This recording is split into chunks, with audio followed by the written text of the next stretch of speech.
Hey, it's Mark Pattison, and I am back again with another awesome episode of Finding Your Summit, all about people overcoming adversity and finding their way. And this week, I get to interview an old friend of mine, a Raider teammate, Steve Beuerlein. This guy played 17 years in the NFL, played on a number of different teams, and you think, NFL guys have everything going on for them. In reality, it's very stressful, especially when you're moving from team to team. Somehow or another, he survived and navigated that path over all those years.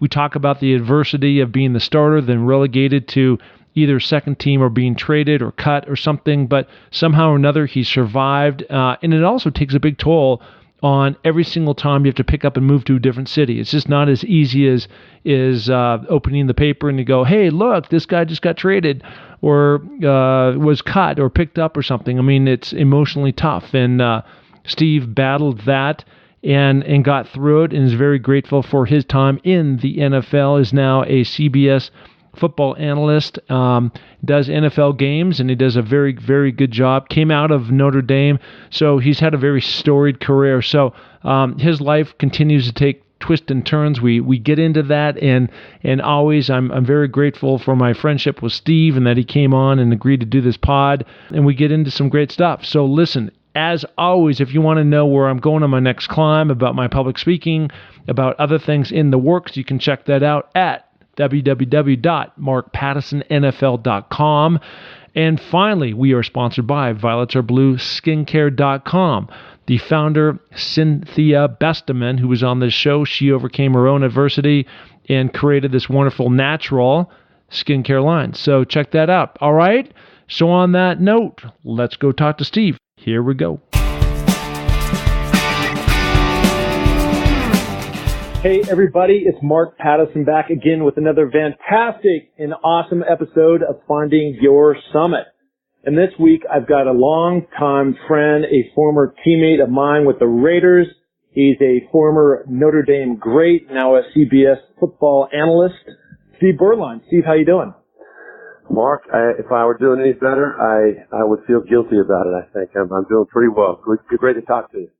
Yeah, well, you and I have known each other for a long time, and I was with the Raiders, I think maybe my second or third year. They had drafted you in the fourth round. You came out of Notre Dame. I, of course, had followed Notre Dame my entire life, and you were a big star there, but it really all started for you back in California, Southern California, where you have now returned back at Servite High School, right? Yes, that's exactly right. My journey is kind of taken me a lot of different stops along the way, but yeah, back in 2011, we just decided to move our family back out to California. We were living in Charlotte, North Carolina at the time. We figured if we're going to make the move back, it would have to be before the kids started high school. So we made the jump, and we've been dealing with things out here now for the last 7 years or so. Yeah, well, look, I think, a lot of people have looked at my life and they go, hey, you're an NFL player or a former NFL player and you've got life, by the tail. And, we all know that just because you play doesn't mean that you don't have struggles, you have adversity, you have to have things that you go through. I always have joked about that, I used to wake up, this when I was in Seattle, I'd wake up and, you go to through the newspaper and you go to the back section of the sports. And what you see is a transaction like, oh, that's cool. Who got moved or traded or cut, and you're looking through it, but you have no idea what that's like in terms of the emotional pull when you're going from one team to the next. When I was with the Raiders, I loved hanging out with you guys, and then I think it was that year in '87 that I got traded to New Orleans, and you go from living in Hermosa Beach and practicing in El Segundo, and then playing in the Coliseum. You and I were going out all the time with other Raider teammates, and you have that bond, and then poof, it all ends, and off you go. In your case, that happened 5 or 6 times in the NFL over 17 years, which is just incredible. Yeah, it did, and you, as you kind of alluded to, it's really hard to relate to the average person because you just think people just all of a sudden transport themselves or teleport themselves from one location to the next, and it just doesn't work that way. And ideally, if there's going to be a change in your career as a professional athlete, you're hoping it's a good, desirable situation where you have time to kind of go through your options and you can choose where you want to go through free agency, which is so prevalent now. It was just getting started, shortly after those years. I thought 93 was the first year of that. But, when you have that choice, it's a very positive situation. You've got people, trying to woo you to come to their team. But in the situation that we had the early part of my career, the latter part of your career, you're kind of just told where you're going to go. And with me, the first time it happened was shortly after, you were talking about the 87 season. For me, it was right before the 91 season. The Cowboys tried to trade for me during the off season, and it was a very desirable situation without getting into what was going on with the Raiders, because you know very well, my years there were, I was dealing with Al Davis and as a lot of us were, and it wasn't, it wasn't a real positive situation. I thought I was going to be traded to the Cowboys in the offseason, and Al Davis kind of, sabotaged that deal and waited until right before the opening game of the 91 season, right after the last preseason game, and traded me to Dallas, where I was going to be Troy's backup. The problem was, I had no idea where I was going. I mean, I knew nothing about Dallas. I knew nothing about that team. I had no off-season to bond with my teammates and get to know them, get settled into a new location, learn the offense, go through the mini camps, go through training camp. I didn't get to do any of that stuff. And so that was kind of the extreme, negative part of the whole deal, when you have to make that kind of an adjustment. But, as the career kind of unfolded, it ended up being the best thing that ever happened to me. And it led me to some incredible opportunities. But, change is always difficult, but as in anything, your attitude determines a lot about how it works out. And I always looked at the move from one team, one city to another as a new opportunity, a new challenge. And most of the time during the course of the career, it worked out pretty well. It never worked out ideally the way I wanted it to, where I had my home and I could settle in and be the guy for a long period of time. But always a lot of good things came out of it. Well, look, this chat we're having may bounce around just a little bit because there's so many fascinating points that you had to go through, and it's really about the drama that plays out. And I think you pinpointed it from the standpoint of Al traded you like essentially a couple of days before the first game to the Cowboys. I got the same deal down in New Orleans, and of course you don't know the offense. It was literally 3 days before we're going to play the Cleveland Browns, and I had no clue what the offense was about. And the structure was completely different. In the Raiders, it was kind of that long, as a quarterback, you're taking a 5 to 7 step drop and much longer routes. And down in New Orleans, it was much more of a West Coast, short, quick, 5 to 10 yard routes, and the ball was out of the quarterback's hands. And just a totally different deal. And the energy and the relationship, especially between a quarterback and a receiver, certainly I'm running at a certain speed, other guys are running faster, and the quarterback just has to know who he's throwing to and what that cadence is. And so that is so important in these different things. Let's talk about really quickly. So it seems like any death sentence with late Al Davis, the owner of the Raiders, is always can be, just that, a death sentence for a lot of people. It happened also with Marcus Allen.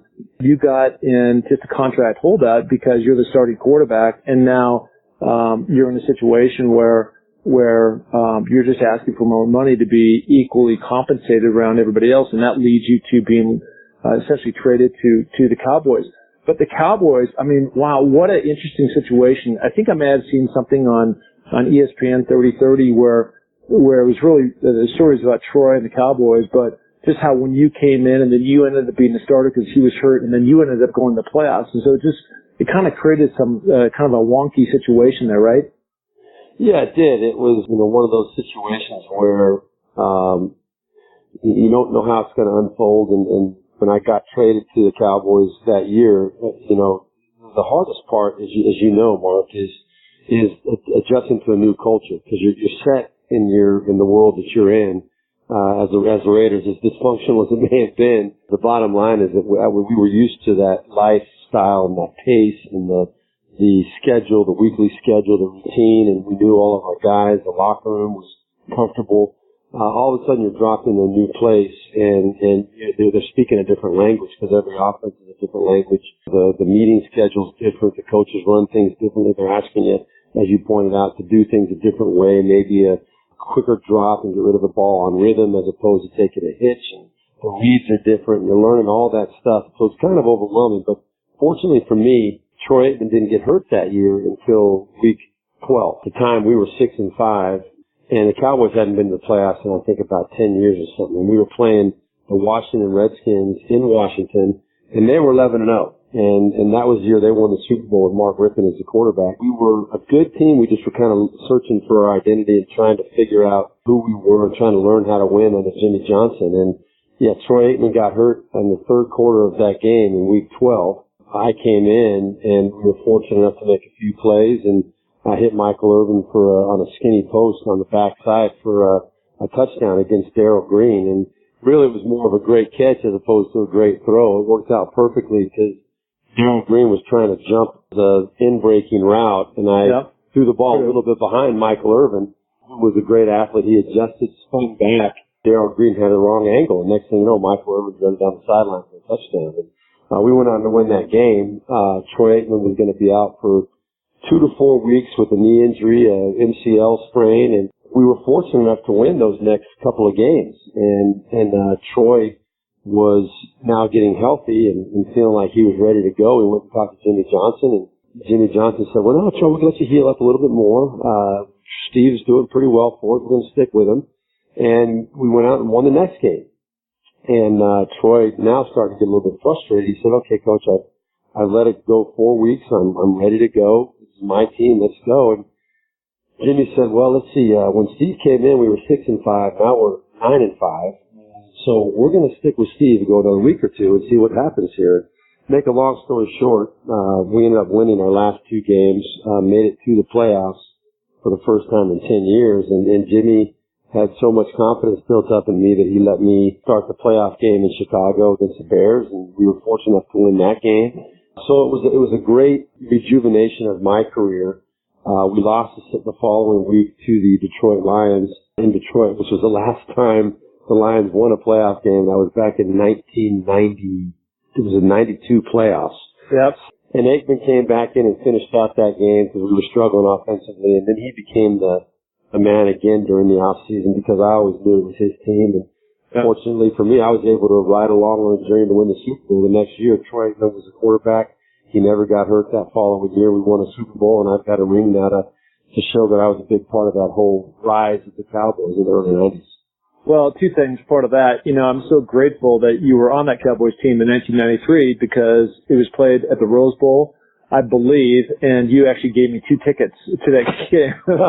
So as a beneficiary, way back when, and we'll always be thankful and grateful for that opportunity. So going back to Troy, though, was there any rub between you two, or was that frustration not necessarily pointed at you, but just the situation and more with Jimmy?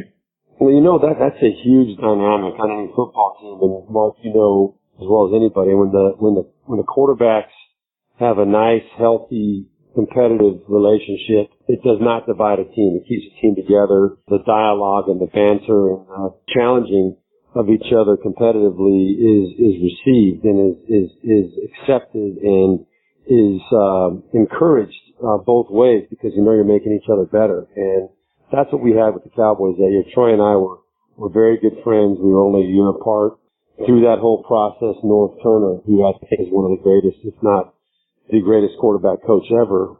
He's now with the Carolina Panthers, and we'll see Cam Newton, I think, benefit this year from his tutelage. But Norv ran a very comfortable quarterback room, and our third quarterback in that room, the year we won the Super Bowl, by the way, was none other than Jason Garrett. So that's a pretty strong quarterback room when you got North Turner, Jason Garrett, Troy Aikman, and myself, all just kind of throwing ideas off the wall. And we all wanted to play, but we all knew that Troy was the guy, and it was his team.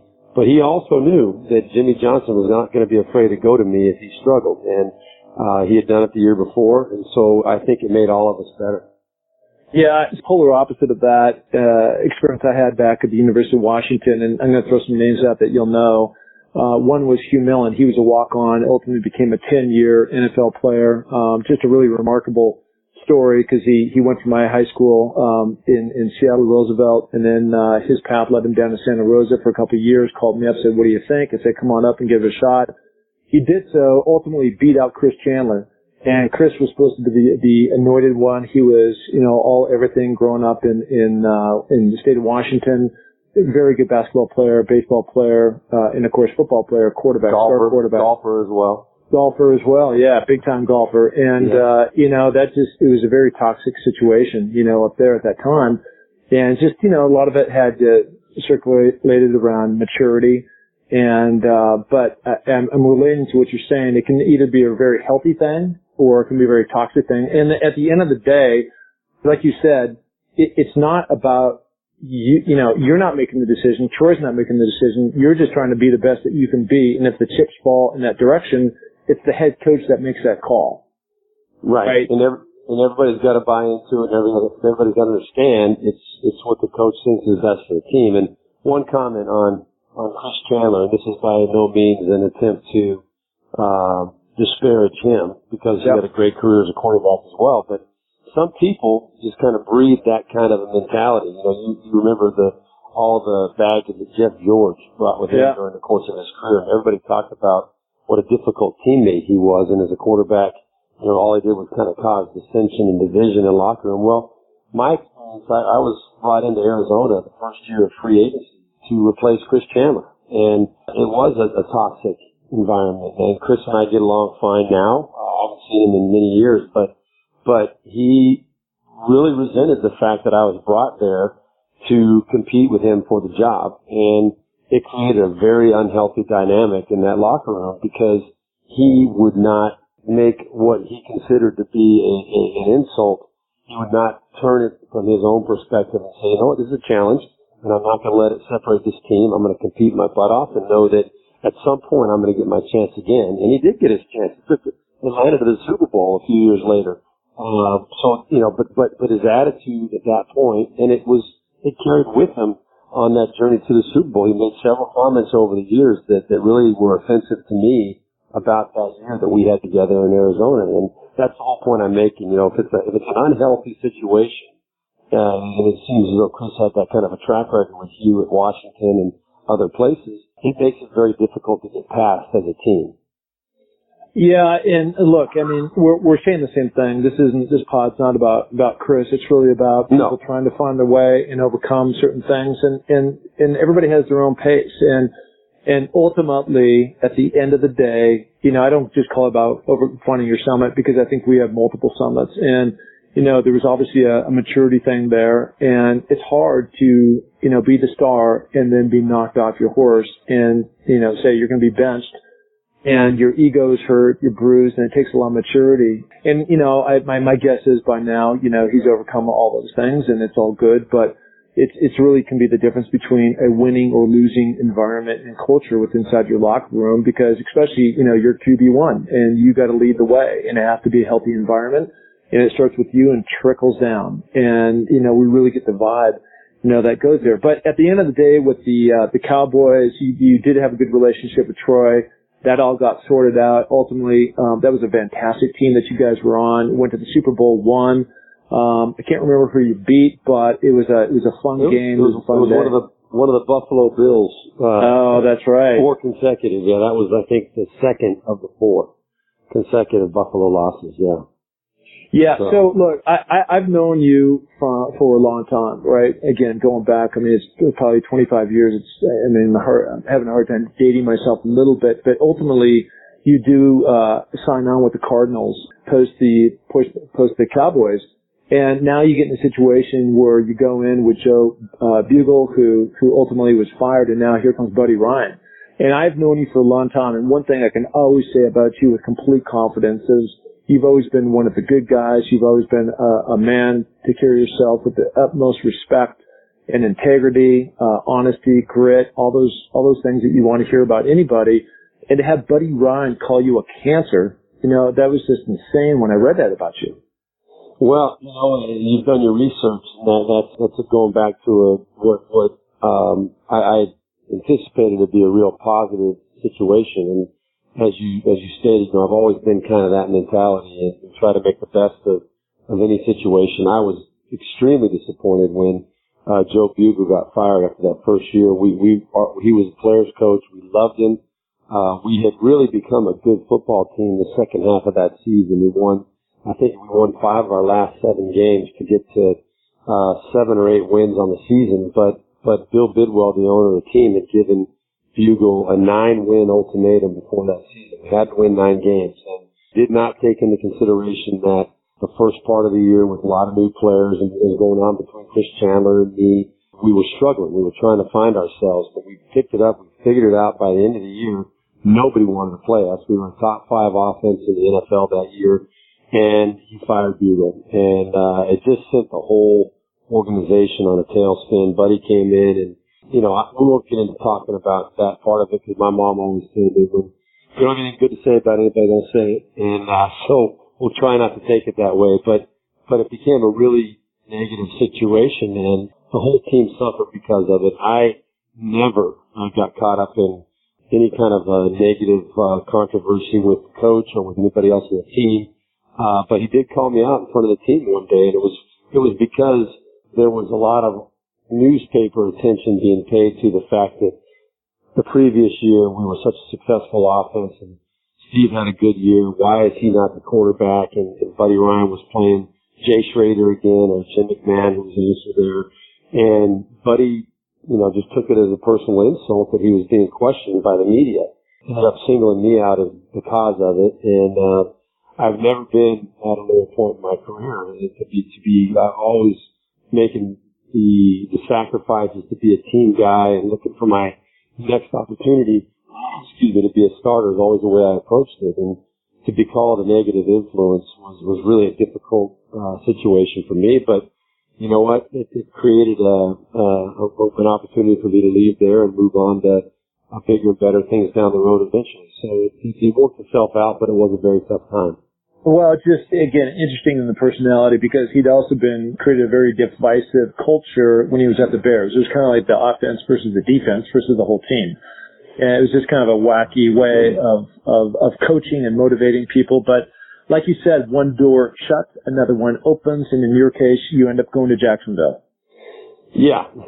Now, that wasn't the direct positive result because, as you know, Mark, expansion situations, that was the first year of both the Jacksonville Jaguars and the Carolina Panthers. And I was the first pick in the expansion draft. Both the Carolina Panthers and the Jacksonville Jaguars had told me before the draft that if they won the coin flip, they were going to pick me with the first pick. They wanted me to be their quarterback. And unfortunately for me, the Jaguars won that coin flip, and I went into a situation that was not exactly as it was presented to me by Tom Coughlin, who was the head coach at that time. And I have a lot of respect for Tom Coughlin as a football coach. I think he proved himself winning 2 Super Bowls with the Giants. I knew he was a fantastic football coach.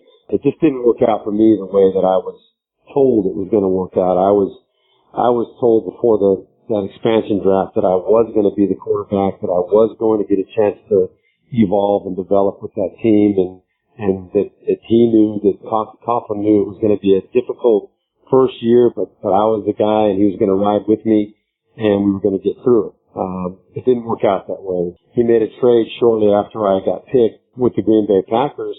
He brought in Mark Brunell, a friend from Washington, and he was a young, up-and-coming quarterback. Everybody knew he was going to be a good quarterback in time. It was very clear very early that everything that I had been told by Coughlin was out the window. It was not going to be that way, and I knew it was a matter of time.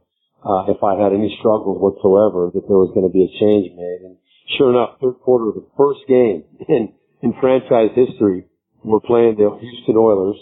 We were losing 7-0. I had not turned the ball over. First game in franchise history. Our running back, James Stewart, fumbles in one of the opening drives of the second half. We had just gotten a few first downs. We were moving the ball. Things were getting positive, and he fumbles the ball. I come to the sideline, and Tom Coughlin tells me he's going to make a change. And So for me, I was sitting there saying, hey, it's the first game. I mean, we're losing 7-0. I didn't drop that ball. And how can you make a change here? But it just showed me where I stood. And again, I realized that was not going to be my happy ending. Waiting for the next opportunity to come after that first year in Jacksonville. Well, the story is, I'm chuckling just a little bit because I'm thinking about my visual is the Raiders of the Lost Ark. And in the very beginning, when Harrison Ford, he's the guy that plays Indiana Jones. And whenever they start, he's always like in a classroom setting, and then they start spinning the globe, and it showed like the plane jumping from country to country, as the line is zipping around. And so your next stop then, even though 1995 with Jacksonville turns into be kind of a sour year, you end up the next year going to the Panthers in 1996, and then things really seem to take off for you. Well, yeah, that was a great situation because the Panthers really wanted me in the expansion draft, and I really believe had they had the chance to pick me, had they gotten that first pick, that things would have gone drastically differently for both organizations and for me personally. But really happy to get back in that environment. The problem was that they had drafted Kerry Collins the previous year, and he had become the starting quarterback in his rookie year, and so I was going there to be his backup, which I understood 100%, and we really ended up thriving in that environment. I helped Kerry learn how to be a quarterback. We actually went that year, in the 96 season, to the NFC Championship game against the Green Bay Packers, lost on a frigid day in the tundra, the frozen tundra. Yeah, I've been there. Yeah, very, very difficult day. We got within one game of getting to the Super Bowl. I ended up having a chance to contribute that year, 2 or 3 games when Kerry got hurt. I came in and won one game. I won the NFL Player of the Week against the San Francisco 49ers. I had a couple other big games after that really kind of resuscitated my career again. But as soon as Kerry was healthy, he was back in as the guy. I was supporting him. We ended up having a really nice run and ended one game short. The next couple of years provided a lot of interesting opportunities. Kerry was a younger, immature guy in terms of his overall development as an adult. He just wasn't quite sure what he wanted to do and how good he wanted to be and how committed he wanted to be to being a top flight NFL quarterback. And so the 97 season did not go quite as well for him. I came in and played well the opportunities that I had. We went into the 98 season and Kerry was still the quarterback. We went the first 4 games. We went 0-4. Don Capers was the head coach. I remember this very clearly, like it was yesterday. I came in for our meetings after we lost that 4th game in a row. I'm in the quarterback room, and Don Capers pokes his head in and says, "Steve, I want to talk to you." So I walk out in the hallway. He says, "You're not going to believe this, but Kerry Collins has just told me he doesn't want to play anymore. He doesn't want to be the quarterback. And so you're the guy. Moving forward, we're going to go. We're going to not skip a beat. We're just going to pick up the pieces and try to keep this together as best we can." So I all of a sudden was a starting quarterback again, and Kerry Collins was released to eventually be picked up by the New Orleans Saints and then the New York Giants and then lead to a Super Bowl against Chris Chandler and the Atlanta Falcons. Yeah. But the story goes for me that it created a new opportunity that I could kind of redefine myself as a starting quarterback. And going into finished out the 98 season, we fought our guts out, and we're a competitive football team. We won, I think, 5 or 6 games of our last 12, and at least got ourselves back to respectability. And then the 99 season was the year that I had waited for my whole career. It led to incredible opportunities for me. Well, you end up in the Pro Bowl. I mean, I've been to the Pro Bowl multiple times, not as a player, but as I guess I was playing at the time, but I was not chosen, but I went along with my good friend of yours, Morton Anderson, kicker. Many times, yes. Yep, many times over. Yeah, he's incredible. But you got to go to the Pro Bowl, and I can, for anybody who's not been to that game in Hawaii, it's just a week or two of just festive fun and, the best there. And there's a lot of guys like me who were players in the league, but were just, decided to fly over and hang out with everybody, and everybody was cool, and you get invited to all these amazing parties, and it's just a fun time and a fun thing to be in. But to actually make the Pro Bowl is just a thing that you can hang on your closet for the rest of your life and say, no, you're one of those guys that made it.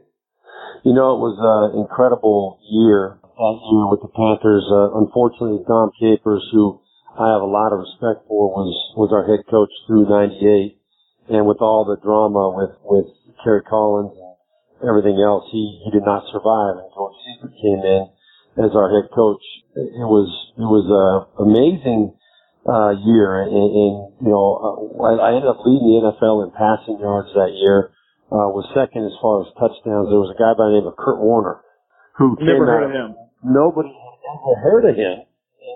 You've never heard of him now either, right? Correct. He's now wearing a gold jacket. But he had his breakout year. He overshadowed everything that I had done that year. If it wasn't for Kurt Warner, I might have been one of the great feel-good stories of the NFL in a long time. But he came in and ended up taking the Rams to the Super Bowl. But it didn't overshadow what I was able to accomplish. And to get voted to the Pro Bowl, I was the oldest first-time Pro Bowler in the history of the NFL. That was I believe it was my 13th or 14th year in the NFL to be voted into the Pro Bowl by my peers, by the fans, was an incredible accomplishment for me. And, you know, I look back at the kind of hairs on the back of my neck are standing up because I remember how exciting that season was and how rewarding it was to really feel like I'd finally shown everybody what I was capable of doing. And it was just an incredible time of my life, for sure. Well, I would have thought that our old buddy, common buddy, Jim Plunkett would have had that honor, but it sounds like you carry the torch.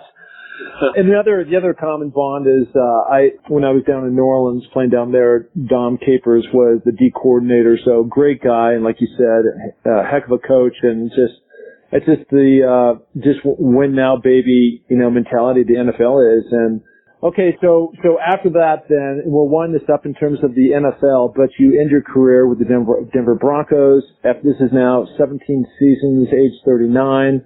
I mean, just a remarkable career, especially coming out of Notre Dame, the 4th round draft pick, and to if you would have, like those early years when you were a rookie, when I knew you, if you would have said, hey, I'm going to play 17 years and almost 40 years old, you would have taken that any day of the week, despite all the ups and downs and twists and turns that your career had. Well, when you come into the league, if you're not a first-round draft choice, like you and I, Mark, we had to kind of scratch and claw for everything, and you just hope to make a team, first off. And then once you make it and you get a chance to play and you feel like you've shown that you can compete at that level, you say, I just want to get to 5 years. If I get to 5, that'd be so cool.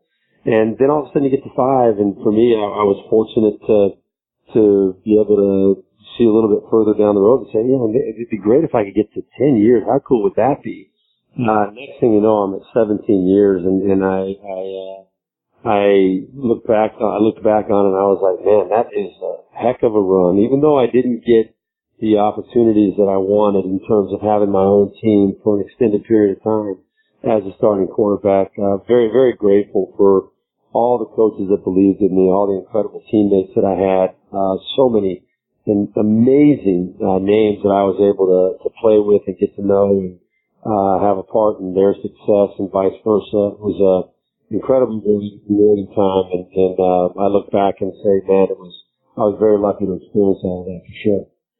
Well, just a couple of the highlights, and then I want to jump back. I'm doing this whole thing a little bit backwards, but I do want to mention this because it is impressive. 147 games, started or played for in 102, passed for over 24,000 yards, for 147 touchdowns, 1 Pro Bowl, and a quarterback rating of more than 80%. Yeah, which is, to have that kind of longevity and do that is just amazing. And I'm always glad to call you a friend.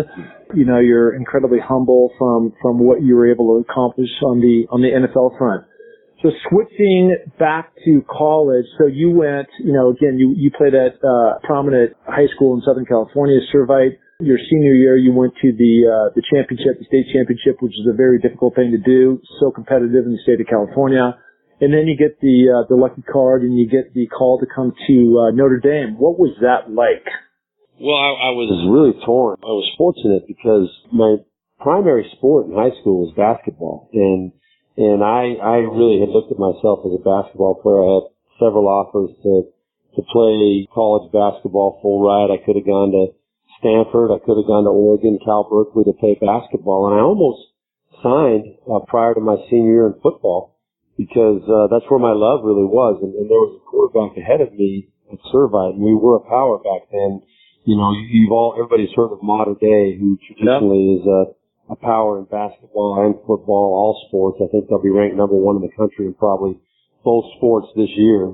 They were in our league. But back then, we were right there at the same level with all of them, with the St. John Boscos and the Bishop Amots and the Mater Dei. All those schools were in our league, and it was a very high level, very competitive. And I really just hadn't had a chance to play football at the varsity level, even though coaches had seen me on the football field and they knew who I was and I was being recruited. I just looked at myself still as a basketball player, and all of a sudden things started happening very quickly my senior year, and I started putting up some numbers, and all of a sudden I'm getting offers from everybody. I realized that I had a better shot to go further with the football, and so my focus turned to that, and immediately I knew that the schools that I had my kind of wish list, and I knew that my favorite school of all time was UCLA. I grew up out here in Southern California. USC was always a four-letter word to me, so I never even considered USC truly, other than the fact that North Turner was the receivers coach there, and he recruited me, and I absolutely loved him. And that relationship ended up benefiting me down the road later with the Cowboys, as I explained. But I narrowed it down to UCLA, Stanford, because John Elway was just leaving Stanford. They had really become a quarterback-focused school. And then Notre Dame. And I grew up in a strong Catholic family, and my dad was always a Notre Dame fan, so I said I have to consider that. And I narrowed it down to those three. It really came down to Notre Dame and UCLA, and it was a very difficult decision, but I ended up choosing the Irish, and the rest is history. So what is it about Notre Dame with all of its glory? I know they've got this historical past, but, you know, there just seems to be something a little bit magical. I've been on that campus. I've been to a game. I regret never, the way the schedule worked out at the University of Washington. We never played Notre Dame back there, but what is it for you about that school that's so magical?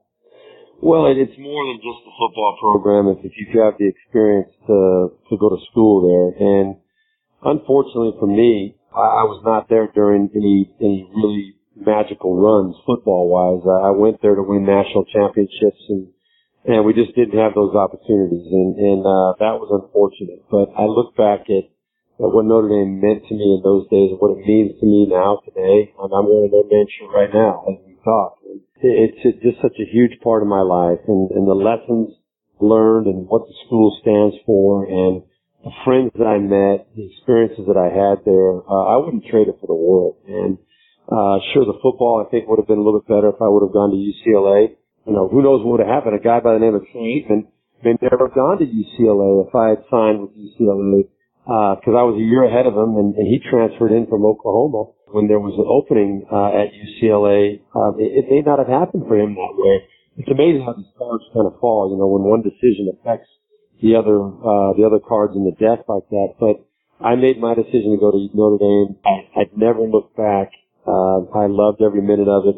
The football was a little bit disappointing, but the experience was one that I will never even consider. What would have happened had I gone a different route? Well, a couple thoughts here. As you know, because we've talked about it, I served in a mentorship with UCLA football the last 6 years with Jim Mora, right? And so he gave me unique access to the team. I traveled to every away game on the plane and the hotels and the meetings. It was a joy for me to be there. The Rose Bowl is an incredible place to be, but because it's disconnected 1 hour away from Westwood, which is where UCLA is located, the fan base is maybe 50 to 60,000, and one time a year, maybe twice, you're going to fill that thing at 100,000, between USC. And it's just not a great football environment. Great school, but not a great football environment. And maybe you didn't have the greatest years back in South Bend at Notre Dame, but what a great football culture. I mean, they live, breathe, everything Notre Dame football. It's incredible. You've been there, but it should be on everybody's bucket list. If they're a football fan who just want to enjoy the spectacle of college football at its finest, pick a fall day and go back to South Bend. I don't care who they're playing, and just walk that campus and walk into that stadium, and the rush that you feel when you experience that, and the gold helmets come out of that tunnel. It's unlike any experience anywhere. And sure, the years were not as productive as I wanted them to be at Notre Dame, but that experience again was second to none. And the best part about it is that I did start for all 4 years, and I never lost UNC. So we were 4-0 against the Trojans, so it made coming home easy for me all the time. That is awesome. Certainly one of my favorite movies of all time is Rudy. That was not your situation nor my situation at our respective colleges, but just the movie and the tradition and what that meant to that kid, was really fun to watch. Okay, so let's move to life after football. It doesn't matter who you are, from Joe Montana down to myself to somebody else where football ends in college or high school. You got to move on. And for you, you've been very fortunate to be a broadcaster analyst for CBS Sports for a number of years. How do you like doing that? I love it. And I wish that I could move up the ladder. It's a very competitive business. I absolutely love it. I always envisioned myself as being a game analyst for one of the networks, and the opportunity came to me right out of my retirement from the Denver Broncos. I actually was able to retire as a Carolina Panther, but straight into the booth with CBS, and I've been with them this will be my 15th or 16th year now. And, I love it. I can't get enough work at the level that I'm at. I'm the number 6 or number 7 guy, and you're compensated based on where you are in the pecking order. So that journey has been very challenging and very disappointing and frustrating to me, but I love it. It keeps me around the game. It's something that I look forward to, getting as many games as I possibly can every year. Unfortunately, it just seems like it's never quite enough, but I do love being around the game as much as I'm able to be. Yeah, and you're also public speaking. What are your main topics? My main topics, I would say, I would look at myself as a motivational speaker. My theme generally, I go off of whatever it is the organization wants me to kind of talk about, but I always incorporate the importance of attitude, positive attitude, positive outlook on things, and most importantly, doing the right things. That's a message that I always try to drive home, because I think it's the most important part of developing an identity of being who you are, being a good person, constantly trying to consider your choices, make good choices, do what you think is the right thing to do in every given situation, and things end up generally working out for you. It doesn't mean there's not going to be difficult decisions along the way, and maybe not the easy decision along the way that to get to your end goal. But if you get yourself in the habit, especially for young people, getting in the habit of trying to make the right decision at any key point in your life, I just think that pays off down the road incredibly. Yeah, I love that. So I'm also out there on the road speaking as well, and a lot of mine is just overcoming adversity. I've had my share of adversity. I was going through a very difficult time, 6-7 years ago with my now ex, and that really led me into the mountains, and from the mountains really led me into this whole journey I've been on, which is trying to climb the 7 summits. And I just hit my 5th summit on Denali, headed down to Antarctica January 6th to have hopefully summit down there will be my 6th mountain, and then on to Everest. And it's just amazing what happens when you take those strategies of making the right choices and then doing the right things. And a lot of it's the small things that you do to add up to the bigger results. And that's what I've had to deal with. And I also speak about strategies on how you immerse yourself out of that. But for you, again, we talked about zigzagging kind of all over the map in terms of your NFL career, and you're starting, you're not, a new team. And, like myself, you've also gone through some adversity a little bit with your relationship, and now you're moving on, but, it hits us all. And it's just, I think the message is, just because you're an NFL player, NBA, or Major League Baseball doesn't mean like you're not like everybody else. Well, you summed it up very well, Mark. And by the way, I'd be remiss if I didn't mention to your audience how proud I am to be a friend of yours in all that you have been able to accomplish in your life. You've always been a tremendous friend. You've always, I'm sure, your parents are so proud of the way you carried their name. I've met a person who carries himself with more class and dignity than you, always trying to do the right things. And what you're accomplishing right now is amazing. And really proud as a friend of yours of what you've been able to do. But as far as I'm concerned, yeah, life happens. And I'm sitting there looking at a picture of my 4 kids when they were probably 9, 8, 7, and 5, or 9, 8, 7, and 3. And now they're 21, 19, 18, and 12. And so many things have happened along this journey. And unfortunately, after 18 years of marriage, and going through a couple of rough times in a business that I started up right before the recession hit back in 2009, the journey has become a little bit more difficult than I thought it would be at this point. 53 years old. You think you're going to be kind of sitting after a productive 17-year NFL career, and you kind of had this vision of playing golf 2 or 3 times a week and just kind of traveling all over the world, having fun, having a good time. But that's not the way life has taken me. And I think that there's great days in front. I'm grateful for all the great days that I've had. I've been through some stumbling blocks the last 7 years, but I think the fog is kind of clearing, and there are really, really exciting, fun things ahead of me. And most importantly, my kids are all beautiful and doing well, 2 boys and 2 girls. And as a dad, that is really the most important thing, making sure that I can provide for them and take care of them. And the rest of it will take care of itself. And I'm a firm believer that's the way you have to approach it. And I know that there are great things coming from me personally down the road here. Some opportunities are already starting to pop up, and I'm excited about what's in front. Yeah, well, look, first of all, I appreciate the kind words you said about me. The second part is you talked about having your 4 kids. You've got this picture, when they were younger, and now they're 5 years older from those photos that were taken, something like that. And I'm a firm believer, and again, I've been through this whole cycle too, so plenty of little speed bumps along the way that I've had to have these personal check-ins. And one of the things that I found for myself, I'm looking at it right now, is I'm in my World HQ here in Sun Valley, Idaho, broadcasting, and I'm in my kitchen, and I'm on my kitchen, on top of my kitchen, covered on my refrigerator is my vision board.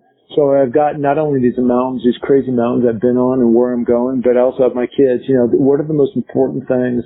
And I also wear this little chain around my neck with a key, and the key says believe.